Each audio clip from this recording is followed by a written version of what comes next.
आधी रात ये निकाल देगी फ्लाइट यहाँ। आज सोचा था सोऊंगा और कल हो ची मिन्ह पूरा एक्सप्लोर करूंगा, पर अब तो मेरे को लगता नहीं है कि मैं सो पाऊंगा। यहाँ पर ना जो टैंक अंदर आए थे उनमें से ये देखो 2 टैंक का रखा भी हुआ है। यही टैंक थे जो इनका दरवाज़ा तोड़ के अंदर आए थे। तो ये देखो ना, ये प्रेसिडेंट का बेडरूम होता था। जब भी कभी ऊपर अटैक होता था वो नीचे आते थे बेसमेंट में। ये देखो यहाँ का शूटिंग प्रैक्टिस करने का जगह थी। देखो ये देखो यार, ये पूरा आर्मी आ गया है यहाँ पर यार। लाइन लगा के खड़े हुए हैं, कुछ ना कुछ तो है यहाँ पर।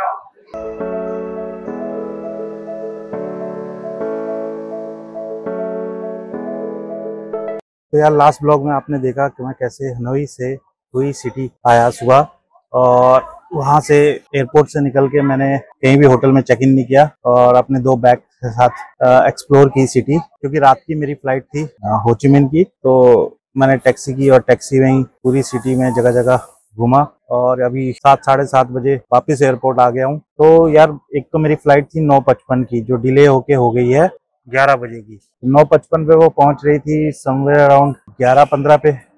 अब वो पहुंचेगी 12:15 या 12 बजे हो ची मिन्ह सिटी। तो भाई सिक्योरिटी चेक हो गया है, अभी मैं बस बैठा हूँ। तो अभी तो टाइम हो रहा है अभी 9:12 हो रहे हैं। तो देखो अगर 11 बजे की फ्लाइट है तो ये 10 बजे के आसपास ही खोलेंगे बोर्डिंग का। तो तब तक बैठा हूँ। तो कल मैं हो ची मिन्ह सिटी घूमूंगा और पूरे दिन घूमूंगा, क्योंकि अगले दिन सुबह 2 बजे मेरी फिर दिल्ली के लिए बैक फ्लाइट है। हो ची मिन्ह में मुझे एक ही दिन मिला है, तो एक ही दिन में देखता हूँ क्या एक्सप्लोर कर पाऊंगा। तो यार हो ची मिन्ह में मैंने अपना हॉस्टल बुक करवा लिया था। हॉस्टल मैंने आज का और कल का किया था, क्योंकि मैंने सोचा 12 साढ़े 12 बजे हॉस्टल पहुंच जाऊंगा तो वो चेक इन नहीं देते। तो आज का बुक होगा तो चेक इन भी दे देंगे, मैं सो भी लूंगा, सुबह उठ भी जाऊंगा और फिर आके अगले दिन सोने को काम मिलेगा, फ्लाइट पे चढ़ जाऊंगा। 12:29 में बोर्डिंग हुई है। आधी रात ये निकाल देगी फ्लाइट यहाँ। आज सोचा था सोऊंगा और कल हो ची मिन्ह पूरा एक्सप्लोर करूंगा, पर अब तो मेरे को लगता नहीं है कि मैं सो पाऊंगा। 3 बजे फ्लाइट पहुंचनी चाहिए जहां तक मुझे, 3 सवा 3 बजे। और मैं आधा घंटा और मतलब 4 बजे तक वो हॉस्टल पहुंचूंगा अपने। तो अब क्या सोऊंगा मैं यार।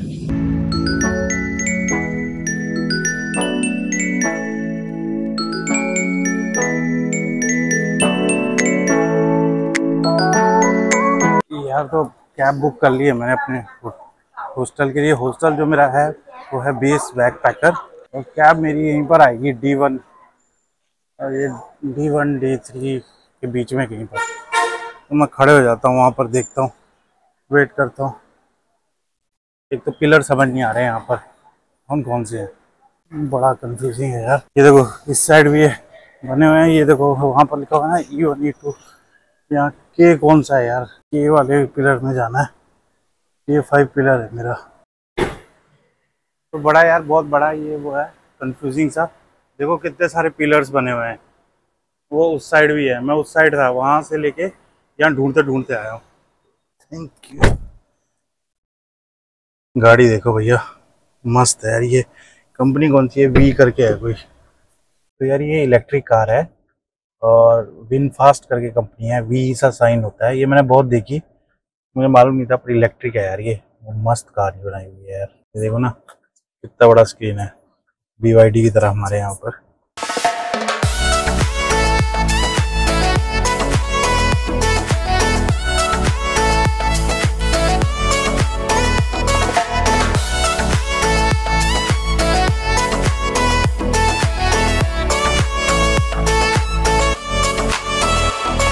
यार ये पहुंच गया हूँ। देखो ये बेस बैकपैकर तो यही है, बट बंद है। लेट्स सी, देखते हैं। तो भाई ये मेरे को 12 नंबर दिया है। मैं गया था, ऊपर का है बेड, मैंने बोला नीचे वाला दे दो, और नीचे वाला पहले से बुकड है। उस बंदे का भी नाम लिखा हुआ है, वो भी आने वाला है। आगे पीछे के भी वैसे बुकड है। तो अभी तो कुछ नहीं होगा, चलो जो मिलता है वहाँ सो जाते हैं, बाकी सुबह देखते हैं, कुछ कोशिश करते हैं। अभी नींद तो पूरी करते हैं। The next morning. तो ये मेरा हॉस्टल के रूम का बाहर का व्यू है। पूरा शीशा है यहाँ तक, पर धूप है बहुत। इसको बंद कर लेते हैं। और ये देखो, ये मेरा डॉम है। सामान देखो, सारा ही सारा बाहर निकाला हुआ है। कुछ लोग सो रहे हैं, अभी लेट पार्टी करके आए थे। और ये वाला मेरा बेड है, इस टाइप का है कुछ।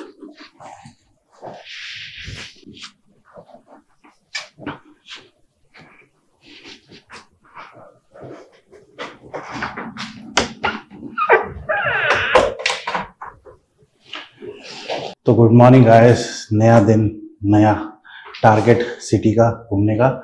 तो इस समय मैं हूँ हो ची मिन सिटी में, और जिस हॉस्टल में मैं रुका हूँ वो है base backpacker hostel district 1। District 1 यहाँ की सबसे हैपनिंग है। वॉकिंग स्ट्रीट भी डिस्ट्रिक्ट 1 के बस नियर बाई है। तो अभी चलते हैं नीचे, और टाइम हो रहा है, टाइम दिखा देता हूँ, 11:40। जैसा आपको पता होगा कि मेरा प्लेन 12:30 बजे या 1 बजे के बीच में मतलब डिले होके चला था। तो मैं यहाँ पहुँचा था 3:30 बजे तक। तो 4 बजे तक सारा यहाँ चेक इन करवा के मैं सोने चले गया था, और मेरी नींद खुली 10 बजे, मेरे अलार्म ही नहीं बजे। तो लेट हो गए हैं, पर इतना भी नहीं कि हम सिटी नहीं घूम पाएंगे। आज हम सिर्फ हो ची मिन को एक्सप्लोर करेंगे, क्योंकि वापस कल की मेरी सुबह की दिल्ली की फ़्लाइट है। तो लेट्स गो।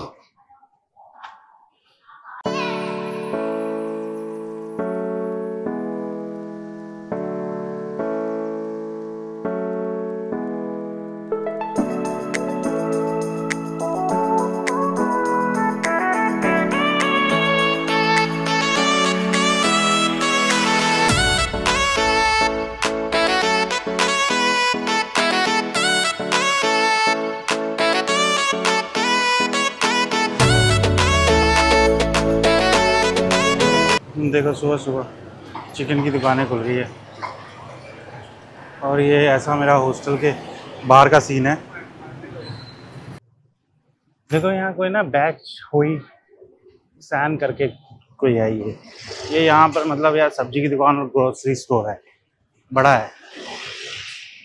ये रास्ते में मैंने काफ़ी देखे थे यार। देखो, अगर आप ज़्यादा दिनों के लिए आ रहे हैं ना, तो हनोई में भी, हुआई में भी, और यहाँ भी आपको ऐसी मशीन्स मिल जाएंगी, वॉशिंग मशीन, जो जिसमें आप कपड़े धो भी सकते हैं, सुखा भी सकते हैं और प्रेस भी कर सकते हैं। तो अगर आप ज़्यादा महीने भर के लिए आ रहे हैं, तो अगर आप सोचते हो कि कपड़े कैसे धुलेंगे, तो यहाँ आप धो सकते हैं। थोड़ा सा पे करना पड़ता है, खुद ही आप मशीन में डालेंगे और अपने कपड़े धो सकते हैं, सुखा सकते हैं, और प्रेस का भी ऑप्शन होता है ज़्यादातर। यार मैं ना यहाँ पर कुछ ब्रेकफास्ट के लिए ढूंढ रहा हूँ, कोई अंडा ब्रेड मिल जाए, ऐसा कुछ मिल जाए, पर दिख नहीं रहा है यार। ज़्यादातर तो यार आपको बाहर से सुबह सुबह दारू पीने बैठ गए हैं। तो और कहीं है भी तो नूडल्स या फिर चिकन विकन वगैरह जो मैं दिखा रहा था सुबह, वैसे ठेले से बने पड़े हैं। देख रहा हूँ कहीं मिल जाए यार, कहीं मतलब इंग्लिश ब्रेकफास्ट या फिर ब्रेड ऑमलेट मिल जाए यार, और चाय मिल जाए। चाय तो पिए हुए मुझे टाइम हो गया, इनकी चाय भी बहुत बकवास होती है यार। चलो ढूंढते हैं यार, कहीं कुछ मिलता है, क्योंकि खाना खा के शुरू करते हैं, क्योंकि वही लंच हो जाएगा, यही ब्रेकफास्ट हो जाएगा मेरा। सो यार, हो ची मिन सिटी का अगर मैं बोलूँ तो हो ची मिन सिटी का पहले नाम साइगोन था, और 1976 में इसका नाम हो ची मिन सिटी हो गया था, जब वो वियतनाम और अमेरिका की वॉर में वियतनाम जीत गया था। तो इसके बाद इसका नाम हो ची मिन सिटी रख दिया था। हो ची मिन इनके बहुत ही रेवोल्यूशनरी लीडर है, मतलब उनका बहुत हाथ था जो अमेरिका के साथ वॉर हुई थी 10 साल की, उसमें जिताने में। 19th सेंचुरी में यहाँ ना फ्रेंच की कॉलोनी थी ये पूरी वियतनाम, तो तब हो ची मिन इनकी ना कैपिटल थी। तो उसके बाद, और जब सेकेंड वर्ल्ड वॉर का से फ्रेंच हारे थे, और उसके बाद फिर जब वियतनाम नॉर्थ और साउथ में डिवाइड हो गया था, तो ये नॉर्थ की कैपिटल रही थी। तो यार पॉपुलेशन की बात करूँ तो हो ची मिन की पॉपुलेशन करीबन 90 लाख से थोड़ा ज़्यादा है, और इसे ना वियतनाम के इकोनॉमी का पावर हाउस कहा जाता है, क्योंकि यहाँ बहुत सारे स्काईस्क्रेपर दिखेंगे, यहाँ बहुत सारी कंपनीज आ रही हैं, और यहाँ से काफ़ी रेवेन्यू भी जनरेट होता है। तो भाई हनोई के मुकाबले ना यहाँ बहुत गर्मी है। हुई सिटी में भी बहुत गर्मी थी, यहाँ भी बहुत गर्मी है, पसीना आ रहा है मुझे। तो ये KFC आ गए ऑर्डर करने के लिए। ऑर्डर मैंने किया है, क्या है, चिकन बर्गर, और एक इनके पास कॉफ़ी में कोई ऑप्शन नहीं था, हॉट एंड कोल्ड कॉफ़ी में कुछ अभी ऑप्शन नहीं था। तो मैंने कोक ऑर्डर कर लिया विद लेस साइज, क्योंकि बर्फ़ ज़्यादा डाल देते हैं, कोला कम होता है। और साथ में क्या, फ्रेंच फ्राई, तो एक कॉम्बो आ रहा था, मैंने कर लिया। मैंने बोला और ये आया है 75,000, नहीं सॉरी 55,000 का। ओके, कुछ पेट में जाएगा, फिर आगे निकलते हैं, क्योंकि ना गर्मी बहुत पड़ रही है, बहुत पसीना आने वाला है और बहुत पानी पीना पड़ेगा आज, वरना चल नहीं पाऊंगा इस सिटी में।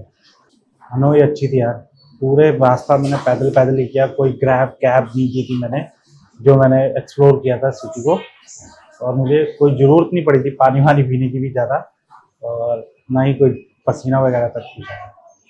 और यहाँ पर कलहुआई में और यहाँ पर बस बाहर निकलते ही गर्मी। तो यार यहाँ से ना इंडिपेंडेंस पैलेस 1.5 किलोमीटर दिखा रहा था और 20-25 मिनट की वॉक दिखा रहा था। और इस धूप में मैंने सोचा क्या इतना लंबा करना, तो मैंने ग्रैब बाइक बुक कर लिया है। वो फर्स्ट टाइम की है, देखते हैं क्या होता है, आ भी जाएगा ये। तो यार ये देखो, ये ग्रैब स्कूटी आई है और हाय।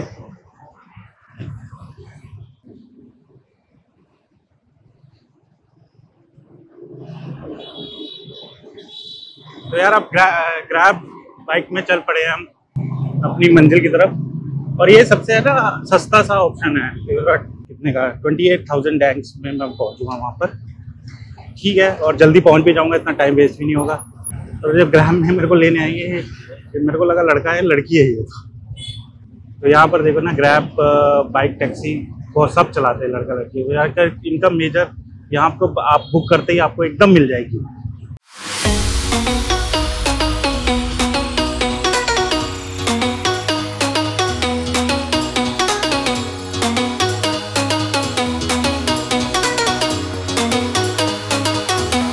तो ये है यहाँ का इंडिपेंडेंस पैलेस। इसको वैसे रीयूनिफिकेशन पैलेस भी कहते हैं।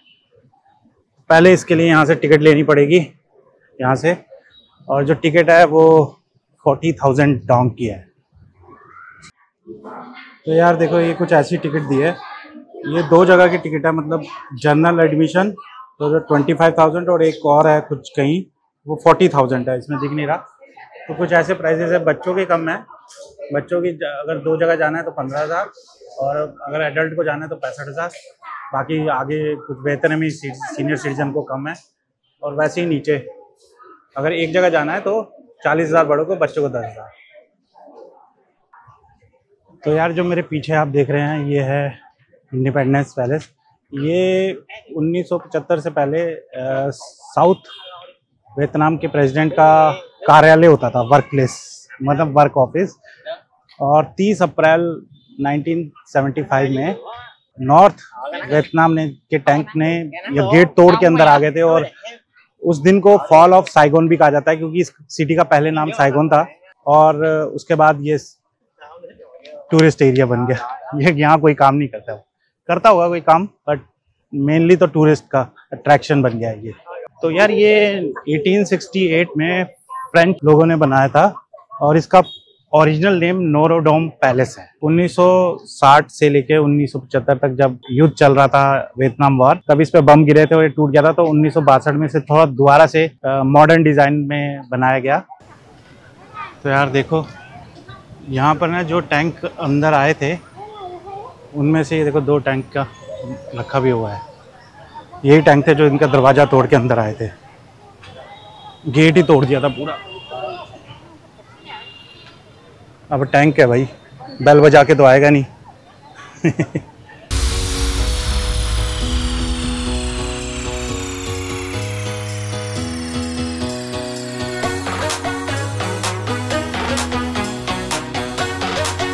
तो यार ये जो होचिमिन सिटी है, इसका नाम जैसे मैंने बताया साइगोन सिटी था, तो आज भी यहाँ के लोग इसके साइगोन सिटी ही कहते हैं। अगर आप बाहर कहीं जाके बोलोगे होचिमिन, तो माइट भी 20% लोग ऐसे हैं जो ना पहचाने, बट जैसे ही साइगोन बोलोगे आपको 100% लोग यहाँ पर समझ जाएंगे आप किसकी बात कर रहे हो।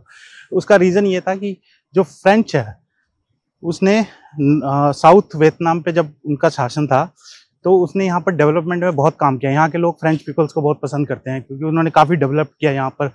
तो इसलिए लोगों के मन में अभी भी ना इस सिटी का नाम सैगन ही है। होचिमिन बोलते हैं, पर साइगन लोगों का यहाँ का नॉर्मल जो पुराना नाम है वही यूज़ करते हैं। तो यार देखो, इसमें ना 100 से ज़्यादा कमरे हैं, और बेसमेंट में कमांडर बंकर बना हुआ है इस पूरे पैलेस में, और छत पे हेलीकॉप्टर लैंडिंग का भी फैसिलिटी है। और आज के टाइम में देखो तो जैसे मैंने कहा ये एक म्यूज़ियम ही है, तो यहाँ कोई ऐसा कोई ऑफिशियल वर्किंग नहीं होता, पर इसे म्यूज़ियम बना दिया गया है। ये देखो ये एक रूम है, अब ये किस चीज़ का रूम है ये तो पता नहीं, देखा नहीं, बट यार इसमें जितने भी ये फर्नीचर वगैरह है ना, ये 1960 और 70 के दशक के हैं, बहुत पुराने हैं, तब से इनको वैसे ही संभाल के रखा हुआ है। नहीं यार ये यहाँ का ना डाइनिंग रूम था देखो, तो यार ये डाइनिंग टेबल है, अभी तो छोटा है पर नॉर्मली यहाँ पर ना 100 से ज़्यादा गेस्ट के साथ बैठ के डिनर किया जाता है। तो यहाँ राष्ट्रपति खुद करता था अपने गेस्ट के साथ बैठ के डिनर, और प्रेसिडेंट ने जो यहाँ पर अपना लास्ट डिनर किया था विद गेस्ट 1 मार्च 1975 में किया था, और उसके बाद 30 अप्रैल 1975 में तो नॉर्थ वियतनाम के टैंक यहाँ आ गए थे। यहाँ प्रेसिडेंट और उसकी कैबिनेट के साथ मीटिंग होती थी। अब यार हम बेसमेंट वाले कमरे में आ गए, तो एक देखो यार यहाँ आपको अच्छा समझाएगा। देखो ये है वियतनाम, ऐसे ऊपर से यूं करते हुए नीचे की तरफ, ऊपर हनोई और ये नीचे समवेयर एयर हो ची मिन्ह, साइगोन। देखा यहाँ भी साइगोन लिखा है।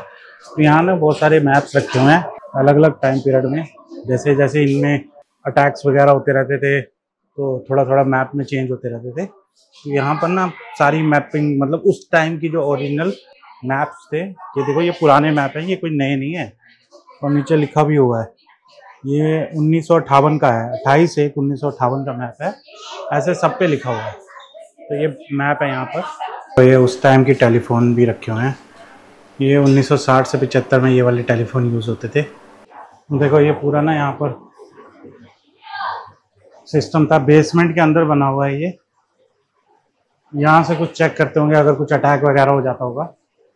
देखो ये भी कमरा है यार, ये एक लोहे का ना दरवाजा है, पता नहीं ये जेल टाइप का है या फिर प्रेसिडेंट को सुरक्षित रखने की जगह हो। ये देखो यहाँ का कुछ डेस्क है, अंदर फ़ोन रखे हुए हैं, ये कुछ है। ये देखो अभी भी ये वो मशीन्स पड़ी हुई हैं यहाँ पर, ये कम्युनिकेट करने के काम आती होंगी, जब भी कहीं ऊपर अटैक हो जाता होगा तो कैसे कम्युनिकेशन करना है।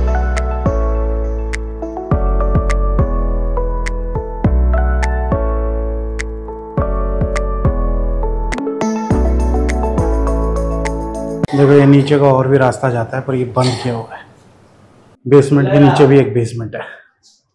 तो ये देखो ना, ये प्रेसिडेंट का बेडरूम होता था, जब भी कभी ऊपर अटैक होता था वो नीचे आ जाते थे बेसमेंट में, तो ये उसका बेडरूम। ये देखो ना, जब भी वॉर होती थी प्रेसिडेंट नीचे आता था, वो बेडरूम था, और ये उसका वर्किंग डेस्क होता था। तो अब हम एक बेसमेंट के भी नीचे जा रहे हैं, एक फ्लोर।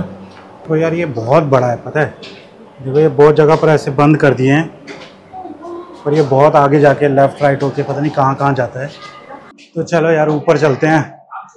ये तो नॉर्मली यार क्या है कि कभी वॉर वगैरह चलती है तो पूरे सिटी के अंदर अगर वॉर चल रही है तो प्रेसिडेंट यहाँ नीचे आ जाता है और सारे कमांडर वगैरह, तो यहीं से वो ना पूरे वॉर को निगरानी रखते हैं, ऑर्डर्स देते हैं। तो भाई ये है यहाँ के लास्ट प्रेसिडेंट की सवारी, मर्सिडीज बेंज 200W110 मॉडल है ये, जो कि वेस्ट जनवरी में 1960 में मैन्युफैक्चर हुआ था स्पेशली प्रेसिडेंट के लिए। और जब 30 अप्रैल 1975 में नॉर्थ वियतनाम ने यहाँ पर कब्जा किया था तो उसे एज ए ट्रॉफी इसने उसकी गाड़ी को रख लिया था, और इसे सबसे पहले यहाँ पर शोरूम में, मतलब इस म्यूजियम में शोकेस किया था 30 अप्रैल 1995 में। तो यार देखो यही था लास्ट प्रेसिडेंट जो थे ना यहाँ के साउथ वियतनाम के, उनकी कार थी ये। तो यार मैं इस रूम में आ गया हूँ, यहाँ मूवी चल रही है, तो समझ में तो कुछ आ नहीं रहा, बस एसी है यहाँ पर, यही फ़ायदा है। यार वहाँ पर ना एक छोटी सी मूवी चल रही थी तो बार बार रिप्ले हो जा रही थी।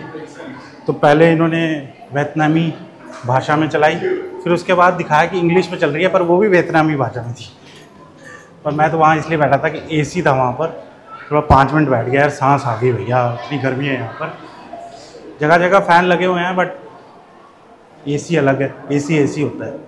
ये देखो यहाँ का शूटिंग प्रैक्टिस करने का जगह थी, देखो यहाँ से गोली चलाते होंगे और ये उसको पास में लाके देखने के लिए कि भैया निशाना क्या लगा। तो यार मैंने वो देखो वो वेंडिंग मशीन से ये 2 बोटल्स ले लिए हैं, पर बोतल 10,000 रैंक की आई हैं, तो इसको इसमें रिफ़िल कर लेता हूँ ताकि ठंडी रहे। अच्छा यार ये देखो ये जीप है, यूएस जीप है, इसका मॉडल नंबर यहाँ लिखा हुआ है M15182 और ये बहुत इम्पोर्टेंट जीप है क्योंकि इसी जीप में जो लास्ट प्रेसिडेंट थे डोंग वैंग मिंग, वो गए थे अपनी सरेंडर स्पीच देने के लिए रेडियो पे। देखो ये किचन है, यहाँ प्रेसिडेंट का और यहाँ पर जो काम करते थे लोग उनका खाना बनाने के लिए काम आता। तो ये देखो यार ये पूरा आर्मी आ गया है यहाँ पर यार,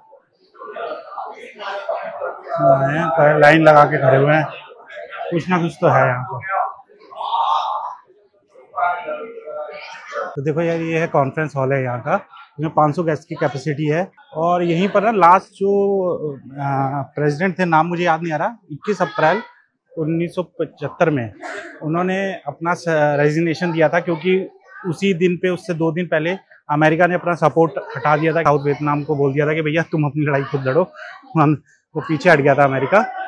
और उसके बाद जो वाइस प्रेसिडेंट थे वो प्रेसिडेंट बन गए और 1 वीक लेटर उन्होंने भी रिजाइन कर दिया। फिर नेक्स्ट प्रेसिडेंट आए तो और वो 2 दिन बाद वही प्रेसिडेंट गए 30 अप्रैल 1975 को सरेंडर की स्पीच देने के लिए, जिसमें नॉर्थ वियतनाम ने यहाँ कब्जा कर लिया था। और ये देखो नॉर्थ वियतनाम के लेजेंडरी लीडर हो ची मिन्ह, इन्हीं के नाम पे ये सिटी का नाम दोबारा रखा गया। इनको ना अंकल हो करके भी यहाँ पर कहा जाता है, जैसे हमारे यहाँ पर महात्मा गांधी को बापू कहा जाता है, इनको यहाँ अंकल हो कहा जाता है।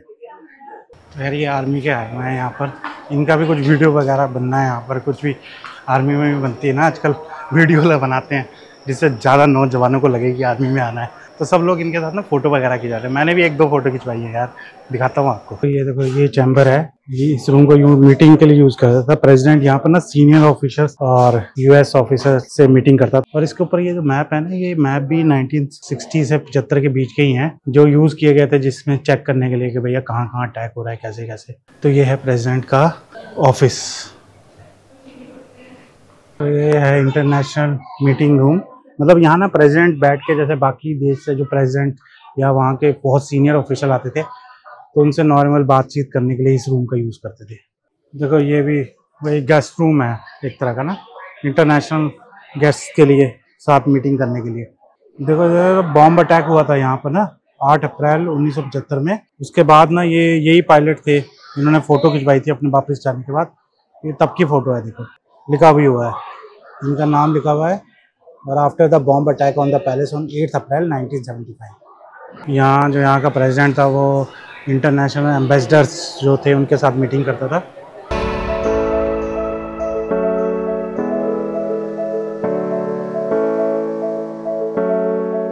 तो यार इस पैलेस में 100 से ज़्यादा रूम है, जिसमें से 70% ओपन है पब्लिक के लिए, और उनमें वही है, कोई ये इसका मीटिंग रूम है, कोई चैम्बर है, कोई प्लान है। मेन तो नीचे बेसमेंट था जो मैंने देख लिया, ऊपर तो इनके नॉर्मल रूम है। कोई भैया वहाँ के प्रेसिडेंट के साथ डिनर करना है तो कोई अलग रूम, वहाँ के एम्बेसडर के साथ डिनर करना है अलग रूम। तो ये सब कुछ इतना ज़्यादा वो है नहीं। जो अब हमारी नेक्स्ट डेस्टिनेशन है वहाँ के लिए चला जाए, वरना पूरा दिन खत्म हो जाएगा। पैलेस के पीछे ना बहुत सारे कैफ़े वगैरह भी इन्होंने अंदर बना दिए हैं, तो अगर पैलेस में घूमते घूमते आपको भूख या प्यास लग जाए तो इन्होंने अंदर कैफ़ेज़ वगैरह भी बना रखे हैं। तो भाई अब हम चल पड़े हैं अपने अगली डेस्टिनेशन में, जो कि है वार रेमिटेंस म्यूज़ियम। वो एक्चुअली क्या है ना, जो ये यहाँ पर वॉर हुई थी अमेरिकन वॉर, उसका म्यूज़ियम है। उसके सारे जितने भी प्लेन्स वगैरह कुछ ऐसे कुछ रखे हुए हैं वहाँ पर, तो वहाँ चलते हैं। वो यहाँ से ना 400 मीटर बोल रहा है कि दूरी पे है, और 5 मिनट लगेंगे। तो पैदल ही चलते हैं क्या, ग्रैब में 5 मिनट वेट करना, उसकी वेट वैसे तो 2-3 मिनट में आ जाता है, पर जब तक वो आएगा लेके जाने लगेगा तब तक तो हम पहुँच भी जाएंगे शायद।